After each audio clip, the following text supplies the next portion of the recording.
Hey, how's it going, everybody? It's Shaun again from Zoobox. Gonna be talking about another movie because it's another day, and we're doing a video every single day here on the YouTube channel and also on Facebook. But if you watch this on Facebook, appreciate it. If you stumble on it somehow, head over to the YouTube page, give it a subscribe, like the video, hit that bell. You know the stuff. Today we're gonna be talking about 2008's The Wrestler. This is directed by Darren Aronofsky. It's written by Robert Siegel, and it stars Mickey Rourke, Marissa Tomei, and Evan Rachel Wood. Those are the principal cast. There's a slew of other kind of great bit parts. Todd Barry, the comedian, if you're not familiar with him, he plays Mickey Rourke's like manager at the grocery store, and he has a great little bit part. He is perfect. He is the perfect grocery store manager. I've worked in a grocery store before. I've worked in these kind of shitty jobs before, and he totally captures the spirit of one of those fucking people. And we'll get into that later. The synopsis for the movie is: a faded professional wrestler must retire, but finds his quest for a new life outside the ring a dispiriting struggle. So, right off the bat, I guess let's talk about a little bit about Darren Aronofsky. I've always liked Darren Aronofsky. I've always thought he's interesting. I'm not saying I've liked everything he's ever done. I mean, he made if you're a person of a certain age and this came out when you were a teenager and you were an edgy film fan, you probably like this movie. Requiem for a Dream. That's the thing that kind of got him noticed, put him on the map. Because right after that, he was able to get a bigger budget and bigger stars, and he did The Fountain, which ended up being a huge flop. But The Fountain, I got to revisit The Fountain. This might be a good opportunity or reason for me to revisit it after watching The Wrestler.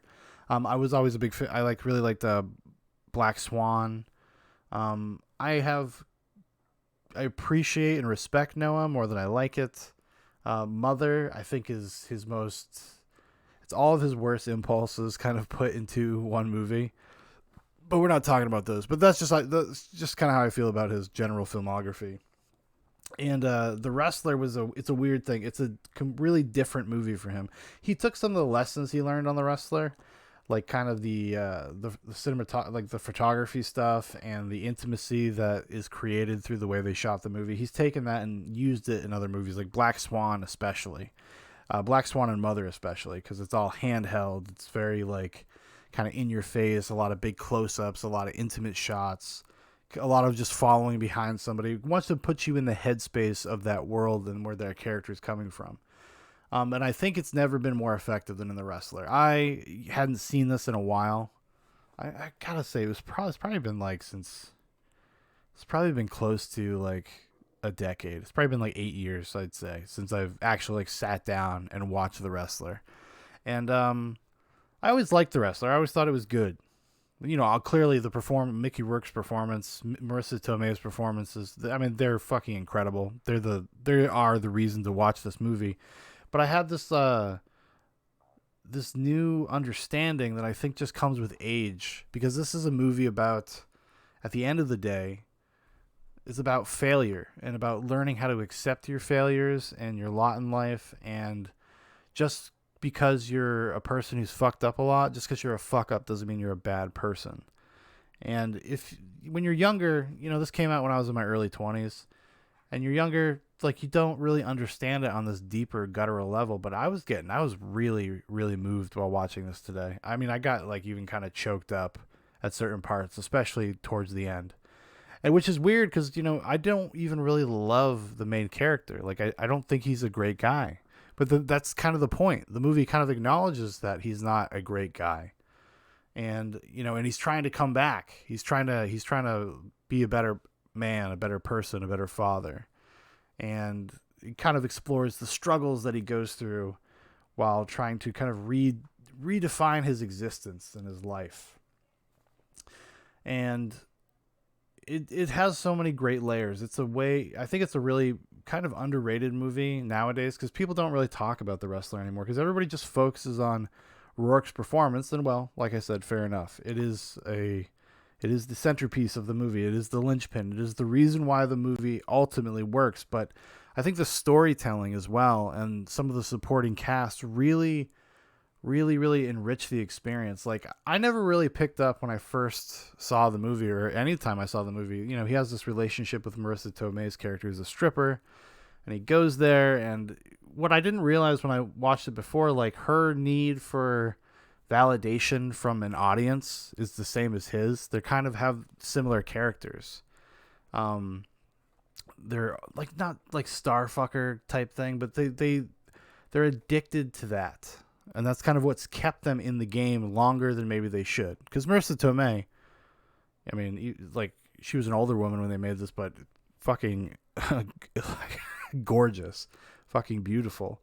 And Mickey Rourke, obviously, is Mickey Rourke. He was older as well, but that's the whole point, is that they are kind of kept in this cycle through that kind of that desire, that need for validation from an audience or a customer or whatever you want to call it. It kind of gives them life, while everything else in their lives are kind of shit and falling apart and aren't perfect. They have these things, these perfect moments, and this is something that I have some experience with a little bit. I was in a modestly successful band around the time this movie came out, actually. And that was part of the part of the thrill of being in a band, is that, like, immediate validation of an audience reaction and doing something cool like that. And it really gives you a charge as a human being, and it keeps you going, even though everything else in your life kind of sucks. I remember at the time I had a shitty job. I was a fucking mess. You know, I was partying all the time. My roommates kind of loved me, but also hated me at the same time, because I was incredibly reckless and incredibly irresponsible. So I kind of had that same thing, because there I was in a vacuum. And that's the same thing these characters experience. They experience the vacuum and the power that's in that vacuum of just, like, adulation. I also, there's tons of metaphor. There's tons of interesting stuff that was also layered into the story. I mean, like, the idea that Randy has, like, a heart attack and has to get bypass surgery, and it's kind of just this parallel thing of this man with a broken heart. He's broken, and he doesn't know how to heal it. He doesn't know how to stop in a myriad of different kinds of ways. He's self-destructive. There's also this layer of kind of like this working class dilemma of vice and, like, people trying to escape their shitty lives by being self-destructive and, and I'm not being judgmental or anything like that. I don't really care, but, just, like, kind of spending a lot of time and investing in, like, going to strip clubs and being an alcoholic and doing drugs and abusing your body, and, all that stuff's in there. And it's really interesting. And it's really interesting how Aronofsky kind of just layered that stuff in there. Because I think a lazier director, a less smart director, would probably have just leaned into that performance more and kind of left the world sterile. But the world itself that these characters exist in is really, it's reflective of the themes of the movie and the mood and the tone. It feels very controlled. And, I know that it says that it was written by Robert Siegel, but, as the legend goes, Mickey Rourke played a big part in kind of rewriting a lot of his own dialogue. Him and Aronofsky really worked hard on the script together. That's actually why he agreed to do it. Originally, apparently, it was supposed to be Nicolas Cage, which I just can't picture. I feel like it would be a very different movie. A very different movie if it was Nicolas Cage. Not that I don't think Nicolas Cage isn't capable of, like, giving a great performance. It would be a very different movie. But just that synthesis between the performer and the director, it's not something you see all the time. And I don't know, and I know it's been done. I know it's been done before, but in recent memory, I can't think of something that's done it better. I mean, this thing, it just hums. There's not a missed beat. There's not a misstep in this whole thing. At least not in my opinion. Like, I thought it was perfectly paced. The little tidbits, the amount of information here and there, like, really is perfect. It's just the perfect balance of everything. And, and this is coming from a person, and because I really felt for Randy, even though I understood the man he was, because the movie showed me that. The movie was honest. There's nothing disingenuous about the presentation, about any of the characters. They're all very flawed people. And because I don't give a fuck about wrestling. I just missed that boat as a kid. It's not something I've ever watched. I've watched a lot of documentaries about the behind the scenes. I've watched documentaries about some of the older wrestlers. Like there's a documentary about Jake the Snake. It's called The Resurrection of Jake the Snake. And you can see totally that Rourke obviously did his homework, and so did Aronofsky, and they definitely knew where these guys are coming from. A lot of these guys, it's the same. They are very much like this. They are hung up on old glories. They surround themselves with their own memorabilia while they live in shitty trailers and dumpy houses, and a lot of them are addicted to painkillers because of the shit that they put their bodies through when they were younger with wild abandon. Just tons of stuff like that. Actually, if you've never seen The Resurrection of Jake the Snake, it would make a great companion piece to The Wrestler, because it just shows you how kind of real the wrestler is in relative to what it's trying to represent. And as the character goes on his kind of his dark night, his journey, you see him just grappling and coming to terms with like his nature and where he's brought himself. And it's both like incredibly beautiful and also terrifying and horrific almost at the same time. That you bring yourself to this place where the only family you feel like you have, the only people you think that like give a fuck about you, are fans. That's it. He has no one else. There's a great scene. It's a very brief scene, but right before Randy's about to go down for his big rematch, his 20-year reunion with the Ayatollah, and Marissa Tomei actually showed up, and she says, "I'm here. I'm here." He's like, "It doesn't fucking matter." He's so broken, and he's at the point now he knows if he does this match that he's probably gonna die, and then you see him in the match basically trying to kill himself. He's going too far on purpose. His heart is giving out. He knows it's giving out, and he just keeps going because he wants to die in the sun, in the glory. He's like a warrior, that's what he wants. That's how he wants to go out. I was really moved. I was really touched by it. Like I said, I was sitting on my couch, and my wife was there, and she was kind of paying attention. She's like, she was playing she plays Animal Crossing, so she was playing some Animal Crossing, and the movie was on, and I was just like trying really hard not to ugly cry, because I felt it now. That's the thing, now that I have more context for life and the types of people in the world and the nuances of existence and how people have to live, both things that happen to them and the decisions they make, it's so easy to just get off track. I mean, I've had the good fortune in my life where I have people in my life that have pulled me back onto a track, because I could very easily, not necessarily in the same way, obviously, but I could have stayed straying away. And then at some point, it's just so hard to get back that you just give up. And I think Randy gives up in a certain respect. He gives up. And that's what makes it's such a complicated character study. He's a complicated person that kind of lives a very simple existence. And I like that the movie kind of explores the idea that even in that simplicity, it's still just as tumultuous. It's still just as difficult. There's still all these layers. Even, like I said, Marissa Tomei's character is a great companion character to Randy, because they are kind of similar in why they do the things they do. And that's another thing I noticed this time. And I know I said at the top, Marissa Tomei was great, but like I really, really, really, really never appreciated that performance until this time, because of not just the literal performance of her, her acting ability, but how that performance complements Mickey Rourke's, and they play off of each other well, like really, really, really well. And it's just like these two struggling, broken people that want to do the right thing, but are kind of slaves to, like I said, that need for validation from like audience validation, in both their cases, right?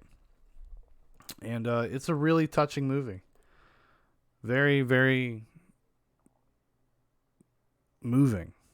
Like I've said 1,000 times, I gotta get myself a thesaurus.